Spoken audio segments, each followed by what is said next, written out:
happiness in your life isn't because you don't have enough rights. You have all the rights there are. You have more than you should. And it isn't because you lack consumerist options. You have Amazon and pornography, man. You can get whatever you want whenever you want it. And if that's still not working, well, what are you missing? Well, maybe you're missing the opposite of that. A little bit of restraint, a little bit of sacrifice, some responsibility. Man, stop bullshit. If you really got a problem with your life, you'll change it. You're not tired of being broke. You're not tired of being stuck. You're not tired, because if you was tired, you would actually do some shit about it. I'm tired of everybody running around complaining as if you're on the receiving end of whatever this world wants to dump on you and you don't have a choice. It's time to grow up, man. Excuses sound best to the person that's making them up. Anybody who is determined to do something, who wants something to be different, it will eventually be different. Everything around you is going to change as soon as you change the things around you. Change your mind and everything about your bank account, your surroundings, your environment will all change. If you're creative enough, can you find the answer? Yes or no? If you're determined enough, can you find the breakthrough? Yes or no? Creativity, decisiveness, passion. These are the ultimate human resources. And when you engage these resources, you can get any other resource on earth. Stop telling yourself the story because you don't have the money or the time. That's bullshit. It's because you haven't committed yourself where you would burn your fucking votes. If you want to take the fucking island, burn your fucking votes, and you will take the island, because people, when they're going to either die or succeed, tend to succeed. But most of us give ourselves a way out, and that's why we don't have what we want. Put yourself in a position where you can't retreat, where it's do or die, sink or swim. Here's what you'll find out. You'll develop incredible swimming skills. You'll find yourself stroking unlike you've ever seen before. Through the inspiration of desperation, you'll become more creative than ever before. Throw your whole self into it.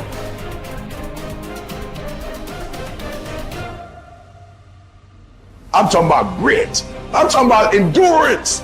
Just having more stamina than they got. In order to get to the next level, you gotta sacrifice. You gotta take risks. You gotta be willing to do by faith whatever you're asked to do. Listen to me, there are no shortcuts to success. There are no discounts to success. It's always sweat. It's always blood. It's always tears. You always have to give all to be the best. Yes, it's hard, but I ask for it, and I'll do whatever it takes to maintain it. It is not easy, but I'm not about to quit. I'm not about to give up.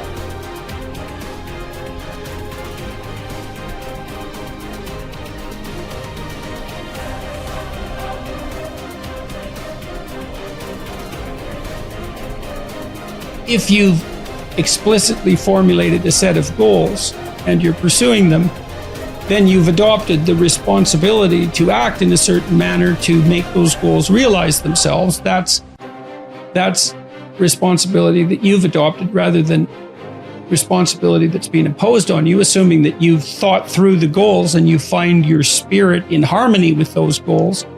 You can consult your resentment. I think that's a very useful step.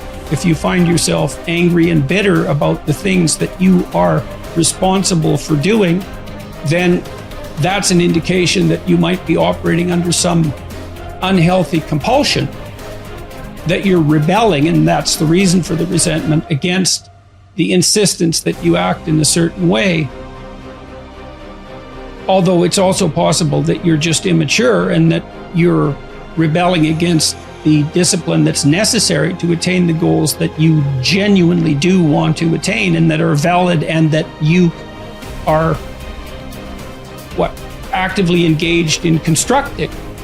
So you have to get that straight, and some of that's a consequence of thought, and again, some of that's a consequence of discussion with other people with whom you're intimate enough to have a conversation like that, and perhaps they have conversations about similar things with you if you're fortunate. At the end of God's creation, describing how order emerges from chaos, or being from potential, there's this strange line, which is probably the most important line that's ever been written in our culture, at the basis of our culture.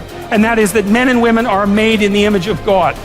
And what does that mean? Well, if God is that which confronts potential with truth and courage and makes what's good out of potential, that seems to indicate that we have the same faculty. Like on a smaller scale, we're not omniscient, but we're not bloody well nothing. You know, our conscious is integrally tied into the structure of being in some manner we don't understand. And it certainly is the case that we take what isn't and turn it into what is. That's something, man. That's quite the trick we've been able to manage. And so we're made in that image. And so what are we supposed to do? Well, that's what we're supposed to do. We're supposed to type our letters and make our phrases and construct our sentences and build our paragraphs and put our chapters together and make our books and communicate to people and straighten out the damn culture and constrain the malevolence and ignorance that besets each of us and push nature back and extend ourselves out into the unknown and confront the potential that's there in illimitable quantities and make the world better than it could be otherwise. To move it away from hell, and it can certainly become that, and toward heaven to the degree that we can manage that. And that is a good enough goal. That's the thing. You need something, you know, because your life is tough. It's hard. You need something you need something to get out of bed for and fight for. And that's something, right? To fight, let's say, against hell and for heaven. That's something to fight for. You know, if you want to be convinced about this, like read a little bit about hell. Read the Gulag Archipelago, or read Ordinary Men, or read The Rape of Nanking, or read about what happened in Nazi Germany during Auschwitz and all the catastrophes of the 20th century, and see if you believe in hell, and see if you think, well, maybe not having that happen anymore would be a good idea. And then think about maybe that's something you could contribute to. And then it wouldn't have to happen anymore. And that would be a good thing, and God only knows what great things we could manage under such conditions. We're becoming incredibly technologically powerful. And what would it be like if we became equally wise?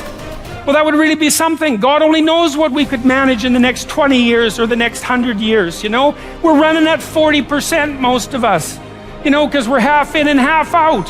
And it's not surprising, because life is difficult. It's like, well, what if you were 90% in? Or 95% in, or all in, because you're all in anyways, right? It's a life and death game. No one gets out of this. Everyone dies. You might as well commit yourself. And you might as well commit yourself to the highest good that you can attain, because why not? It'll imbue your life with meaning. It's hard, the responsibility is there, but all the meaning's in the responsibility, and that'll make your life better. It'll make your family's life better. And it should make your culture better. Maybe it make the world better. It's like, that'll justify your damn miserable existence at 3 o'clock in the morning when you're wondering what the hell you're doing here. And that's a good thing, because there's going to be days when you're aching and tired and sore, and there's people in your family that are sick, and you're cynical and bitter, and you need a reason to get up, and you think, yeah, well, a little more heaven and a little less hell, maybe I can pull that off today and tomorrow and next week. And that's worth struggling forward for. A man who becomes conscious of the responsibility he bears toward a human being who affectionately waits for him, or to an unfinished work, will never be able to throw away his life. He knows the why for his existence and will be able to bear almost any how. By declaring that man is responsible and must actualize the potential meaning of his life. I wish to stress that the true meaning of life is to be discovered in the world rather than within man or his own psyche, as though it were a closed system. I have found this constitutive characteristic the self-transcendence of human existence. It denotes the fact that being human always points and is directed to something or someone other than oneself. Be it a meaning to fulfill or another human being to encounter, the more one forgets himself. By giving himself to a cause to serve or another person to love, the more human he is and the more he actualizes himself. What is called self-actualization is not an attainable aim at all, for the simple reason that the more one would strive for it, the more he would miss it. In other words, self-actualization is possible only as a side effect of self-transcendence. A human being is not one thing among others. Things determine each other, but man is ultimately self-determining what he becomes within the limits of endowment and environment. He has made out of himself. In the concentration camps, for example, in this living laboratory and on this testing ground, we watched and witnessed some of our comrades behave like swine, while others behaved like saints. Man has both potentialities within himself. Which one is actualized depends on decisions, but not on conditions. What is demanded of man is not, as some existential philosophers teach, to endure the meaninglessness of life, but rather to bear his incapacity to grasp its unconditional meaningfulness in rational terms. To be sure, man's search for meaning may arouse inner tension rather than inner equilibrium. However, precisely such tension is an indispensable prerequisite of mental health. There is nothing in the world, I venture to say, that would so effectively help one to survive even the worst conditions as the knowledge that there is a meaning in one's life. There is much wisdom in the words of Nietzsche. He who has a why to live for can bear almost any harm. What was really needed was a fundamental change in our attitude toward life.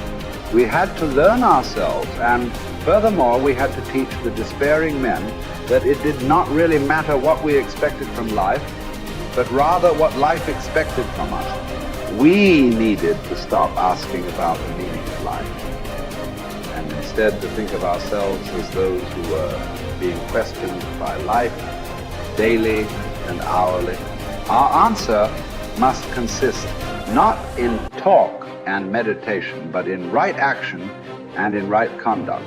Life ultimately means taking the responsibility to find the right answer to its problems and to fulfill the tasks which it constantly sets for each individual. These tasks, and therefore the meaning of life, differ from man to man and from moment to moment. Thus, it is impossible to define the meaning of life in a general way. Questions about the meaning of life can never be answered by sweeping statements. Life does not mean something vague, but something very real and concrete, just as life's tasks are also very real and concrete. They form man's destiny, which is different and unique for each individual. No man and no destiny can be compared with any other man or any other destiny. No situation repeats itself, and each situation calls for a different response. Sometimes the situation in which a man finds himself may require him to shape his own fate by action. At other times, it is more advantageous for him to make use of an opportunity for contemplation and to realize assets in this way. Sometimes man may be required simply to accept fate, to bear his cross. Every situation is distinguished by its uniqueness, and there is always only one right answer to the problem posed by the situation at hand. When a man finds that it is his destiny to suffer, he will have to accept his suffering as his task, his single and unique task. He will have to acknowledge the fact that even in suffering, he is unique and alone in the universe. No one can relieve him of his suffering or suffer in his place. His unique opportunity lies in the way in which he bears his burden.